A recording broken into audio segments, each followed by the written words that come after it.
Nobody saw it coming.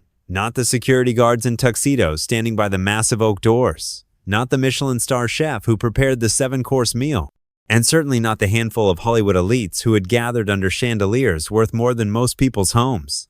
But there he was, Senator John Kennedy, standing alone at the end of a long, candlelit table, his fingers gently resting on the stem of an untouched obsidian wine glass. The air was thick with silence. Across from him, Bill Maher leaned back in his chair, a smug smile playing on his lips, as if he already knew the outcome. But what happened next shattered every expectation, every script, every unspoken rule of the elite. Kennedy pushed the glass away, the base scraping against the marble like a scream in a church. "I won't drink to that," he said quietly, but the weight of those words was deafening. The room, once filled with fake laughter and careful applause, froze like a still frame in a horror film. And just like that, the ritual of the ceremony that had made and broken names was interrupted. The story actually began a week earlier, when Kennedy received an invitation like no other. No envelope, no signature, no official letterhead. Just a jet black card left on his desk inside a sealed envelope that hadn't passed through any staff. On it, engraved in silver, were the words, "Legacy is not earned, it's chosen. Come dine." There was no RSVP, no directions, just coordinates and a time. The location? A private hillside estate overlooking the Pacific, rumored to have been owned by a man who once tried to buy a country. That night, Kennedy arrived alone. No aides, no security detail. Just his instincts and a rising tension in his chest he couldn't quite shake. The driveway was lined with torches, not lights. The butler didn't speak, just nodded and took his phone. No devices allowed. No records. No second chances. Inside, the scene was something out of a dream or maybe a nightmare. The kind that feels too polished to be real. The table was long, impossibly long, draped in black velvet. Candles floated in glass bowls. The music playing from invisible speakers wasn't classical or jazz, but some kind of harmonic chanting, almost religious in tone. At the head of the table sat Bill Maher, dressed not in his usual smug casual blazer, but in something almost ceremonial. He stood up and opened his arms. "Senator Kennedy," he said, smiling too wide, "you made it. I hoped you would." That's when Kennedy noticed something strange. No one else spoke. Not even the stars he recognized, talk show hosts, streaming CEOs, best-selling authors, people who usually commanded every room they walked into. They were silent, present, obedient. As the courses came and went, the conversation never turned to politics or policy. Instead, Maher spoke in metaphors. He spoke of ascension, of the vault, of how legacy could be secured not by deeds, but by alignment. He told a story about a director who made one film and never failed again. About a singer who vanished for 3 years, then re-emerged with diamond records. Kennedy listened, carefully, until dessert came, just a single black crystal glass placed before each guest, filled with a dark red liquid that shimmered unnaturally under the candlelight. Maher raised his glass and said, "To silence, to clarity, to staying in the circle." One by one, each person raised their glass. No one sipped. Not yet. They were waiting for Kennedy. At that moment, time slowed. The weight of the evening pressed on his shoulders like an anchor. He remembered the card, the whispers in D.C., the shows that suddenly stopped booking him, the interview that was pulled last minute without reason. And he understood. This wasn't dinner. This was a test. And so he spoke, not loudly, not dramatically, but with a stillness that cut deeper than any scream. "I won't drink to that." The sound of forks being set down, glasses trembling slightly, and one person inhaling sharply echoed in the room like thunder. If you've made it this far, ask yourself this. What would you do? Would you take the glass, lift it, and sip, knowing everything you ever wanted might be behind that gesture? Or would you push it away and risk everything for the truth? If you'd say no matter the cost, comment 9 below and hit that like button. Let's see how many people out there still believe that legacy should be earned, not bought. This is just the beginning. The silence didn't end when Senator Kennedy pushed the glass away. If anything, it deepened. Maher's smile didn't drop immediately, lingered for a moment too long, like a mask refusing to fall.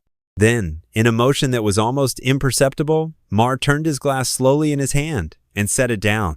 He leaned forward, elbows on the table, and said with the calm of a man used to being in control, "You know, Senator, Most people don't even hesitate. Kennedy didn't answer. He didn't need to. The act of refusal had spoken louder than anything he could have said. Maher gestured, and the other guests began drinking in unison. It was like watching a scene from a play, rehearsed, practiced, emotionless. One by one, they sipped without blinking, without questioning, and that was when Kennedy knew this wasn't about belief. It was about obedience. After dinner, Maher invited Kennedy to a private room under the estate. "You've already made your choice," he said, "but you should still understand what you've walked away from." The hallway leading to the room was narrow, stone-walled, and cold, lit by flickering wall sconces that cast shadows in every direction. They reached a heavy door steel, with no handle and Maher waved his hand in front of a sensor. The door opened with a soft hiss. Inside, the room was silent except for the low hum of electronic equipment. Rows of drawers lined the walls, each one labeled with a name. Some names were so famous that Kennedy had to blink twice. Others he didn't recognize, but the volume hundreds of drawers was overwhelming. "This," Maher said, "is the vault." He didn't explain further. He didn't have to. The implications were obvious. Inside those drawers were files, evidence, leverage, a system of quiet compliance. "Everyone has a drawer," Maher added, his voice almost gentle. "Even you. We were preparing it." Kennedy looked around. The room felt like a morgue for reputations, a place where free will had come to die. "Why are you showing me this?" he asked. Maher smiled again, but this time there was no warmth behind it. "Because you said no. And sometimes, Senator, it's useful to let a man see the cost of his decision." On the ride home, Kennedy sat in silence. His phone had been returned to him in a black velvet pouch, its screen wiped clean. No call logs, no messages. Just a new contact saved under the name Ouroboros. No number, just a symbolless snake eating its own tail. That night, at 3:33 a.m., his landline rang. It hadn't rung in years. He picked it up, static. Then the same chanting music he'd heard during dinner. Then silence. He didn't sleep. Over the next few days, things began to shift. An appearance on a major news show was suddenly postponed indefinitely. A publisher he'd been working with for months emailed him to say they were moving in another direction. One of his closest colleagues stopped responding altogether. Kennedy wasn't paranoid. He didn't believe in conspiracies, but the pattern was unmistakable. Each connection that could elevate his voice gone, and in their place, an eerie quiet. No accusations, no headlines. Just a slow fade, like someone dimming the lights on his career. Still, he didn't speak. Not yet. He wanted to believe it was all coincidence, that maybe he'd misread the dinner, the vault, the late-night calls. But then came the envelope, delivered by hand. No address, no return stamp. Inside was a single photograph. Kennedy sitting at the dinner table, his fingers on the stem of the glass, frozen just before he pushed it away. Behind him, blurred but visible, was a silhouette in the shadows. Someone had been watching from behind a one-way mirror. And at the bottom of the photo, written in the same silver ink from the invitation card, were the words, "You hesitated." That was when it hit him. The dinner wasn't about recruiting him, it was about testing him.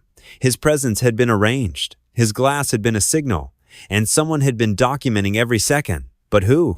And more importantly, why? He returned to his office, locked the door, and began writing everything down. Every detail, every sentence Maher had said, every symbol he remembered. Every face at that table. He didn't know what he would do with it yet, but he knew he couldn't forget, because something bigger was unfolding, something buried deep beneath the surface of entertainment, media, and fame. And for the first time in his life, Kennedy wasn't sure if truth was enough to protect him, but he was about to find out. For 2 days, Senator Kennedy barely spoke to anyone.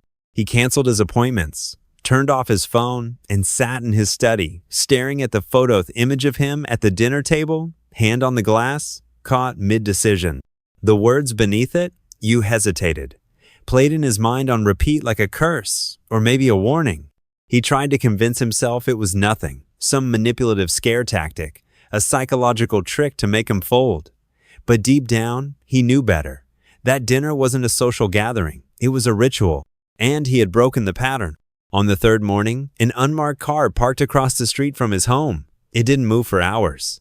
When he finally stepped outside to check the mailbox, the car pulled away slowly, as if it had been waiting for that exact moment. The envelope inside the mailbox was sealed in thick black wax. No message inside, just a thin gold key and a note. The one who didn't hesitate wants to meet. That night, Kennedy drove to a location scribbled on the back of the Notian underground parking garage beneath an abandoned library downtown. He waited, engine off, hand resting near the glove compartment where a discreet recorder was tucked just in case. At precisely 2 a.m., a man stepped into the garage. He wore a hooded coat and walked with a limp. As he approached, Kennedy recognized him, an acclaimed director who had vanished from Hollywood almost a decade ago after rumors of a breakdown. "I shouldn't be here," the man said without preamble. "But I saw your photo. I've seen the vault, and I've been waiting for someone else to say no." His voice was brittle, cautious. "When I refused, they didn't erase me. They made me invisible, and then they filled my drawer anyway." The man described what came after the blacklisted projects, the frozen bank accounts, the silence. But then came something darker. "There's more than just obedience," he whispered. "There are rituals, leverage, ownership. You don't become a star. You're traded. And those dinners? They're just the surface." Kennedy listened, jaw tight, as the director handed him a second key identical in shape but coated in silver. "There's a second vault. You'll never be invited. But if you know where to look, you'll see the cracks in the system." And just before vanishing into the shadows, the man added, "Check who never drank. They vanish, quietly, but not without a trace."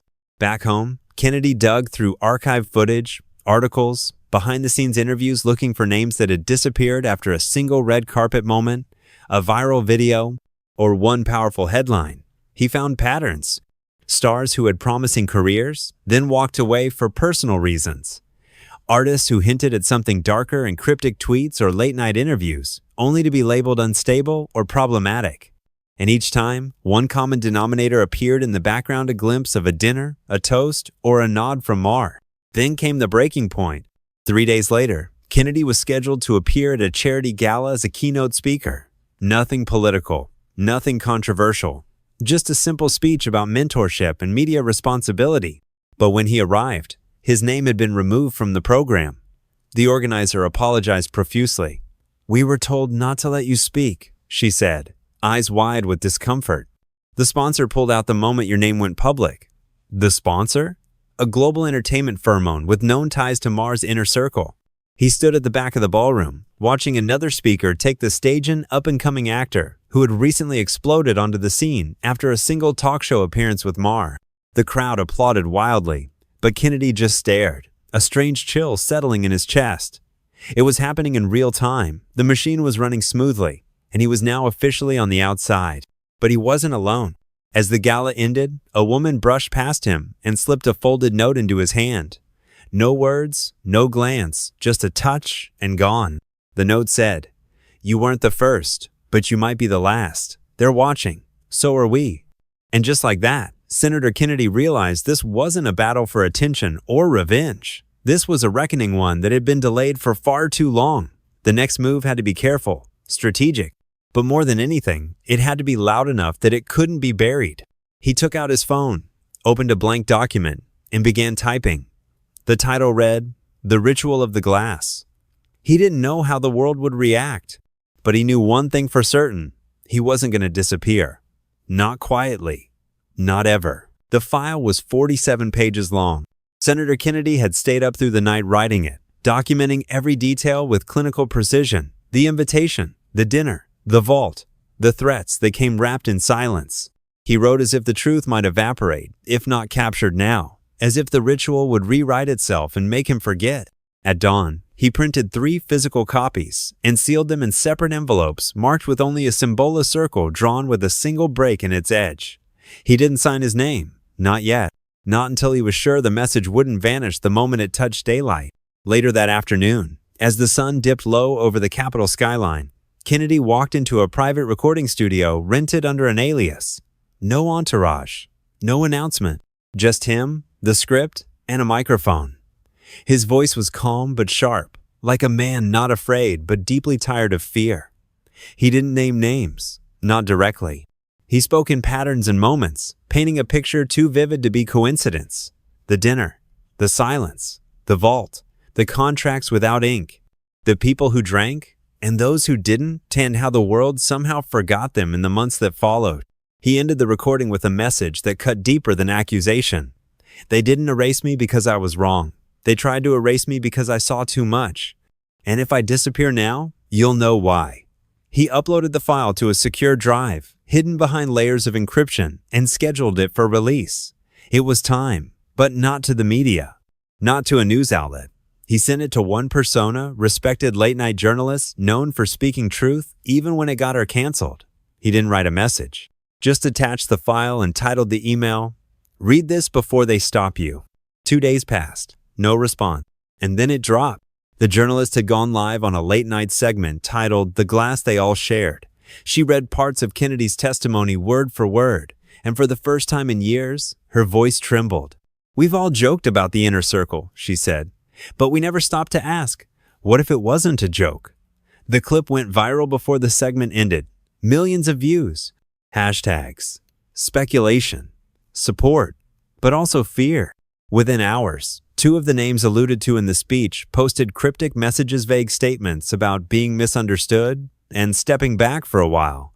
One deactivated entirely. Then came the twist. Bill Maher went live. His expression was tighter than usual, the smirk gone, the tone subdued. "This is ridiculous," he said. Some dramatic Southern senator spinning tales like it's a Netflix series. He laughed, but it didn't reach his eyes. "There's no vault, no ritual, just dinner parties and tired men telling stories." He ended the show with a dismissive wave. Next topic. But Kennedy wasn't done. The next day, he released part 2, this time with video footage grainy but clear. A still shot from the estate hallway, a hidden mirror, a figure in a ceremonial robe walking past it, a file cabinet labeled with Maher's initials, a freeze frame of the black crystal glasses on a silver tray. Kennedy never said a word in the video. The footage did all the speaking, and the public listened. Calls flooded Maher's network. Sponsors began pulling ads. A trending petition demanded a formal investigation into the media loyalty rituals. Within 48 hours, Maher's team issued a statement that he would be taking an extended hiatus. But the damage was already done. What had once been sarcasm and swagger now looked like desperation wrapped in denial. Clips of his old shows were being dissected for clues, patterns, symbols. Was that toast in 2019 a reference to the circle? Was the guest list a signal? And Kennedy? He stayed quiet. He didn't need to speak. The world was speaking for him now. But in the middle of the chaos, another message arrived. Handwritten, no signature, just a single phrase.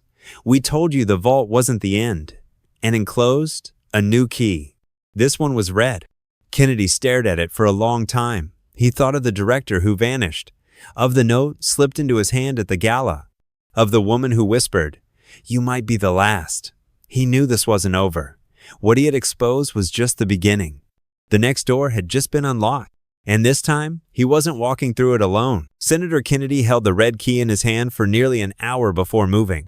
It was lighter than he expected, almost weightless, but it felt like it carried the pressure of an entire system on that didn't forgive exposure. He turned it slowly under the lamplight, noting the strange engraving on the side. Not letters, but a curved mark that looked like an eye half closed. It was quiet in his study, but outside, the world had erupted. Headlines were everywhere. Senator Kennedy exposes secret media society. Maher denies, then vanishes. Talk shows speculated. Reddit threads turned wild. But the strangest part wasn't the noise, it was who stayed silent. Not a single A-lister defended Maher. Not one. That alone was an answer. 3 nights after the video leak, Kennedy received a second black envelope. This time, it was delivered by a courier with no badge, no name. Just a nod and a whispered phrase. "Legacy isn't given. It's traded." Inside the envelope was a location coordinates again, this time in the Nevada desert. No date, no time.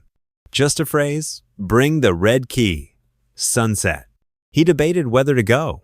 He wasn't sure what he was chasing anymore. Justice? Closure?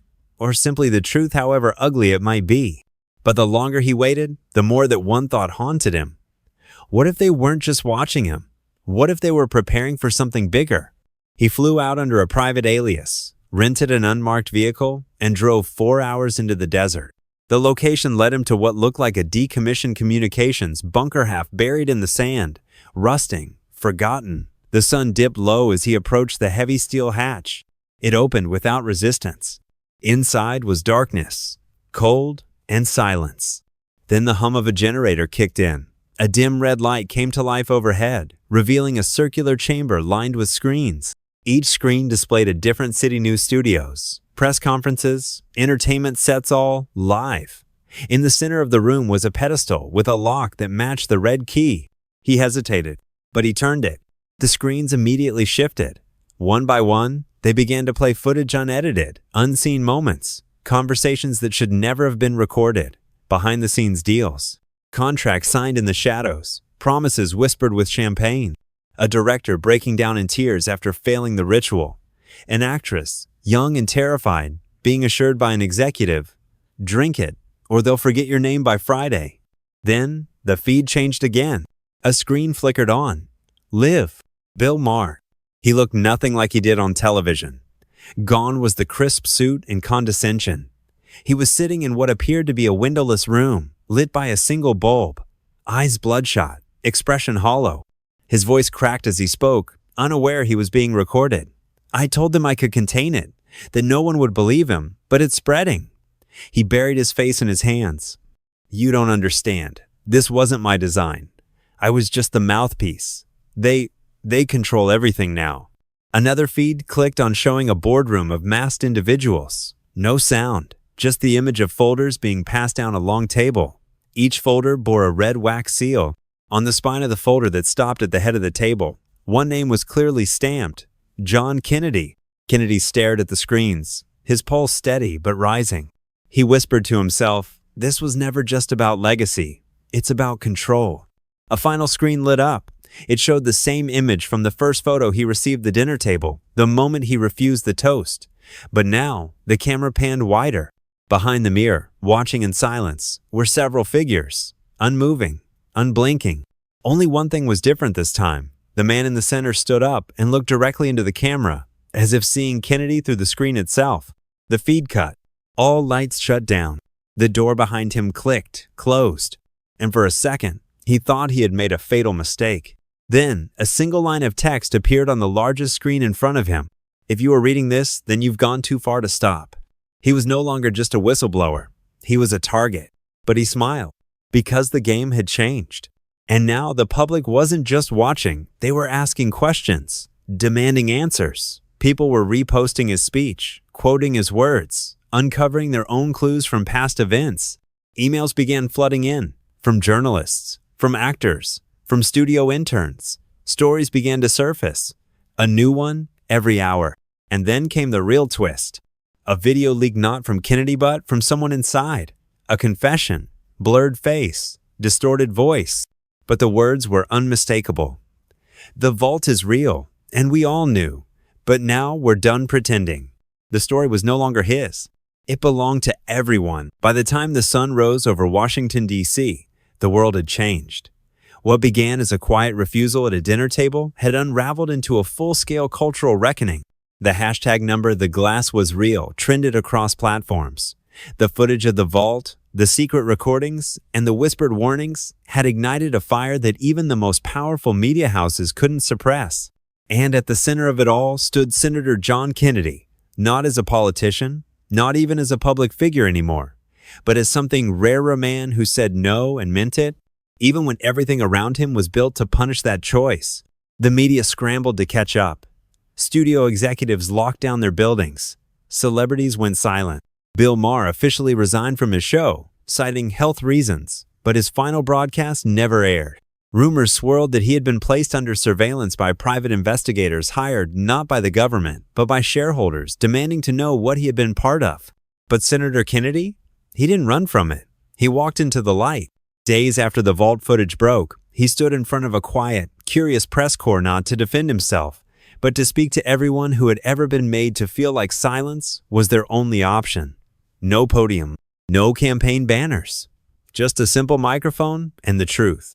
"You don't have to believe me," he began, his voice calm, steady. "In fact, you probably shouldn't. Not yet. Don't take my word. Follow the patterns. Look at who vanished after they said no. Look at who rose the moment they stopped asking questions. You'll find your own truth, but you'll find it." He paused. "This isn't about me versus them. This is about all of us versus the machine of forgetting. Because that's how it works. You're not silenced loudly. You're erased quietly. No headlines. Just less light. Fewer calls. Until you start wondering if you ever mattered in the first place." The reporters were silent. No one shouted questions. No one interrupted.